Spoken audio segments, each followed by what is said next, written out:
Why did you tell your wife everything? Why didn't you sugarcoat it? Well, because if I had any chance at all of saving my marriage, I had to get there first, before Tina did. What did you think Tina would do? I thought she was going to storm round there and tell her everything in her own words, you know. When? Right then. You know, that night. No, he didn't. He thought she was already dead. What did your wife say in response to this shocking and unexpected confession? Well, she wanted to know when it started. How did you answer? I just told her the truth. It had happened on our wedding night. She'd had a few too many drinks and she was already in bed, and that's when I first kissed Tina. And who else knew about this unsavoury little detail? Nobody. Not your friend, Mr. MacDonald? No, nobody except Tina. Nobody except Tina.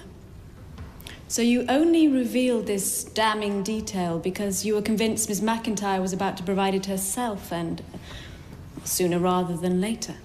Yes, exactly. What did your wife say? She was stunned, you know. Furious. And then she stormed out. She said she was going to have it out with Tina.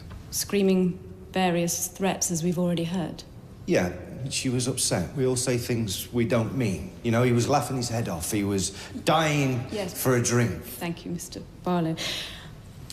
What did you do then?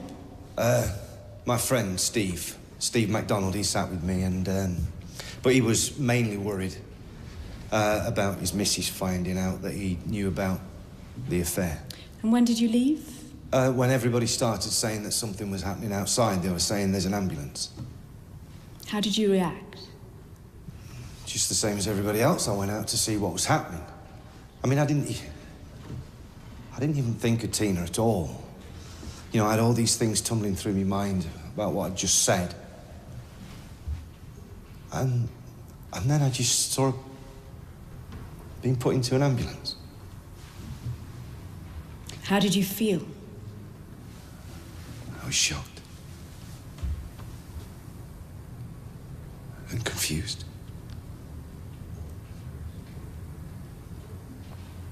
She was a nice person, and you know, she made us. It was a mistake getting involved with me. I know that, and I tried to tell her that. But it was over between us, so why would I go and kill her?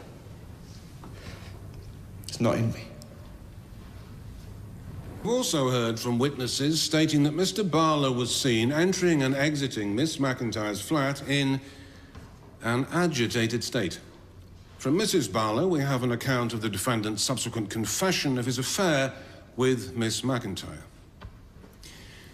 You've heard details of a brutal and heinous crime. You must decide whether you are sure Mr. Barlow is guilty of this crime. I urge you to base your decision only on the evidence you've heard in this case. You're not deciding whether Mr. Barlow is a bad man, an immoral man who deserves punishment for his various infidelities and foibles. You are deciding whether there is sufficient evidence to find Mr. Barlow guilty of the murder of Miss Tina McIntyre. Let me remind you that if the evidence you have heard does not make you sure of Mr. Barlow's guilt, you must arrive at a verdict of not guilty. And remember, your verdict must be unanimous. Will you please now retire?